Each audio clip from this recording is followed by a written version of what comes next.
Walk. Almost lost it. No, I didn't. Lost the sign. Nope. She hit it. Probably turned it off. Oh, yeah. That's all right.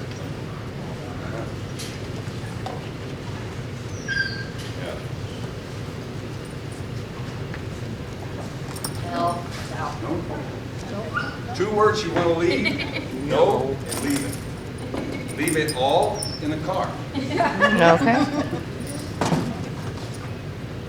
See, the dog has to learn to understand on its own, totally, that the box is the only thing that pays. I never give anything from my hand to a dog in any work.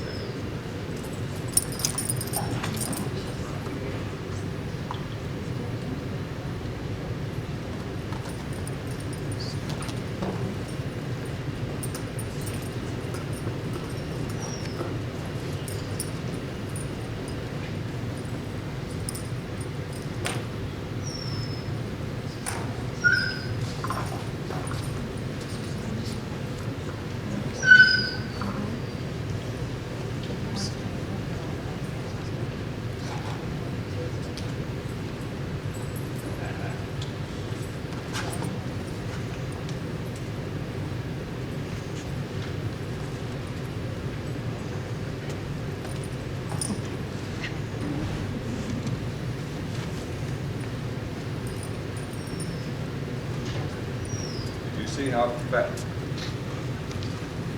fast Oh. the reaction of the dog was that he saw my hand with blank, went right to the box and started looking.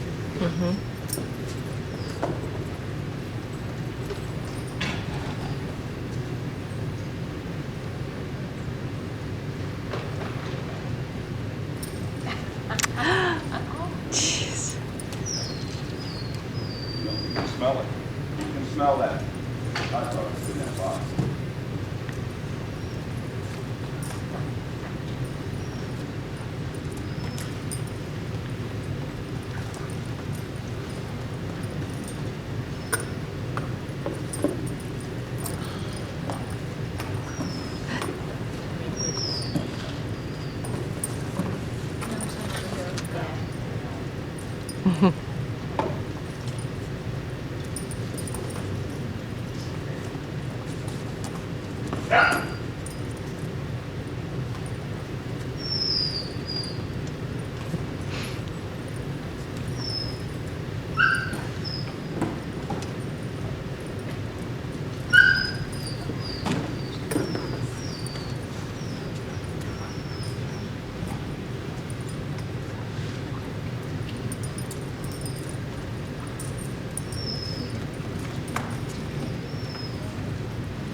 How many of you are watching this? Wayne was telling you that there's still one in that box.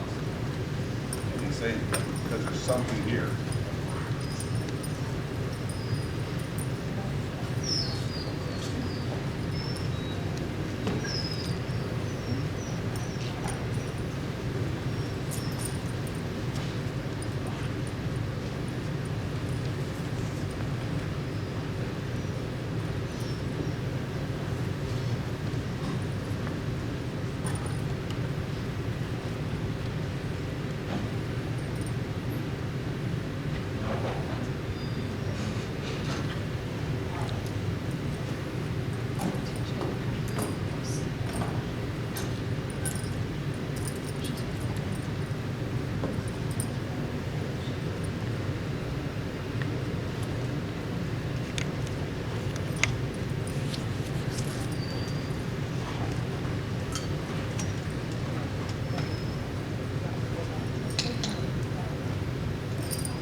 She's fixing it. Aha. There, yeah, you got it.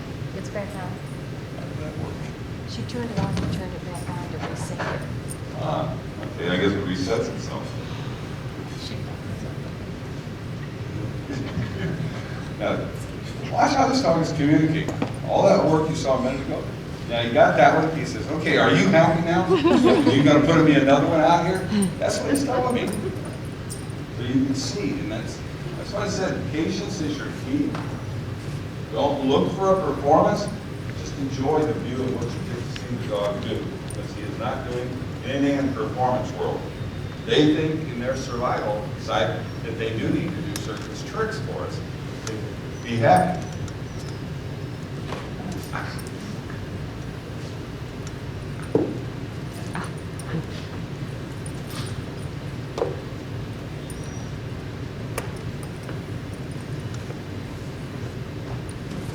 Once you got multiples like that, I mean, it reacts again.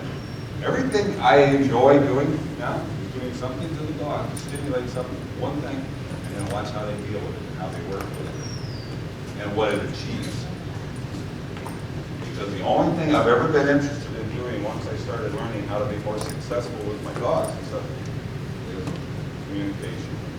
Once I have communication, I understand what they're saying, they understand what I mean. I can do anything.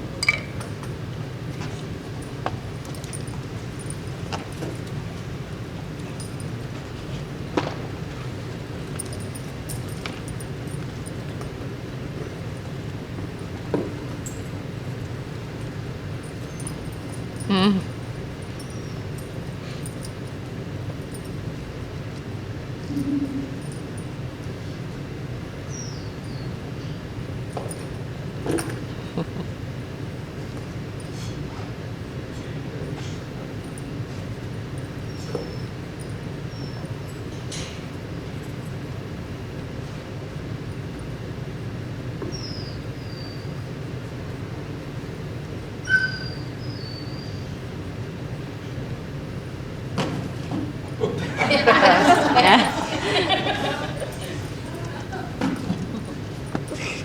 You are quick.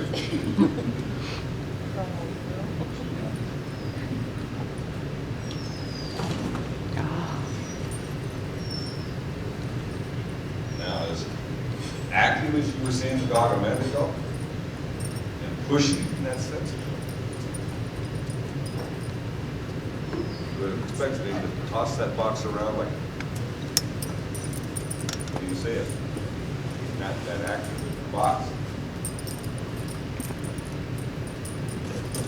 But you know, you can smell it there. Keeps going.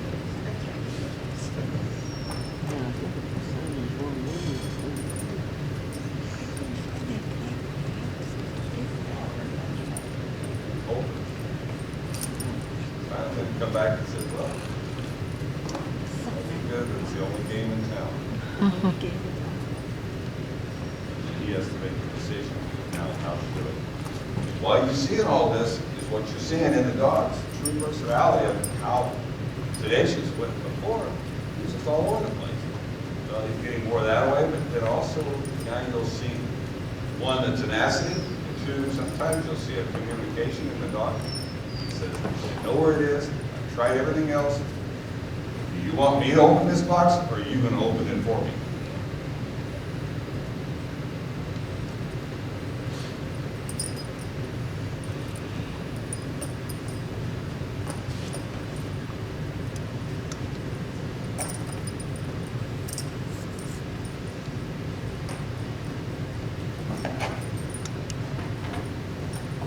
You got to remember, what they're always doing is they're trying to use behaviors that have worked.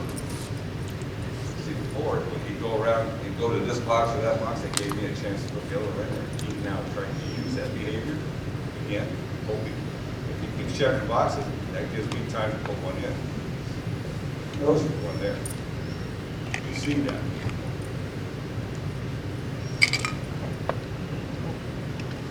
This is where the reason why the dog has always been able to manipulate us in the human world so well. Careful. because the dog knows he can wear us down every time. I know. So, when you decide you want to play with it this way, when you get ready to do the training side and getting to do something, this is what you work from. You work from that angle. You can get the dog to almost do whatever you want. If you're patient long enough, and all people finally make his own decision to do what he's got to do. So let's say, But he will go through a repertoire of different behaviors to get you to step in at some point. so let's say after working really hard like this, and finally gets it, do you want to put lots of treats in to reward that, yes, that's really, you worked hard and so you get more than just that one piece of hot dog? Are you trying to train the dog to be a box opener? Yes. I don't know, I mean, that's what I'm what you do. asking. See, that's that behavior side comes back in again. Yeah. Okay. You want to train him to, oh, you did it right. Oh, what was right? In the dog's world or ours? And that's an expectation. That's why I say the thing about King of Nosework is that all you need to do is just open up the dog's world. That's all. Now, you can use it any way But you like to. yesterday, you did with the experienced dog, she kept throwing treats in, so do you want That was a trained dog. That they trained his behaviors on. So that's what I'm saying, aren't you training the dog to get that box open? Just checking to see if they You can. That's why I said you can, if that's what you want. But right now, when you first start, again, this is learning more about how the dog's behavior is and how you can now use that behavior. The whole world with dog and King of Nosework is that you don't want to ever have to teach the dog anything or use any human tactics. Instead, figure out the dog's instinct, the dog's tactics, and use those for your advantage. He's going to start, he's already communicated an awful lot. Agreed, but how do you Okay. tell them, yes, you worked hard enough? You got the treat. Yeah, I don't one have treat. to- Whether you're teaching him to hunt, yes. There you go, now you can flip it over. Why? What was the Because they dog actually doing? gave her. I didn't have to Pushed it right to her. Yeah. I didn't have to Oh, touch you it, I did. just touched it. You Now understand getting it. what's in this box? He pushed it over to her? Yeah. Exactly, right. But then she opened it. That's fine. That's what I said. The communication, you are learning from what the dog's behavior is about the dog, and rather than teaching or putting anything into the dog. You're pushing the dog. A lot of the trainers will tell you, you're pushing that dog into frustration. And I'll say, thank you, I am. I'm trying to, not to frustrate him, but to work with him. Okay. Hey, Good. Because you don't want, you want to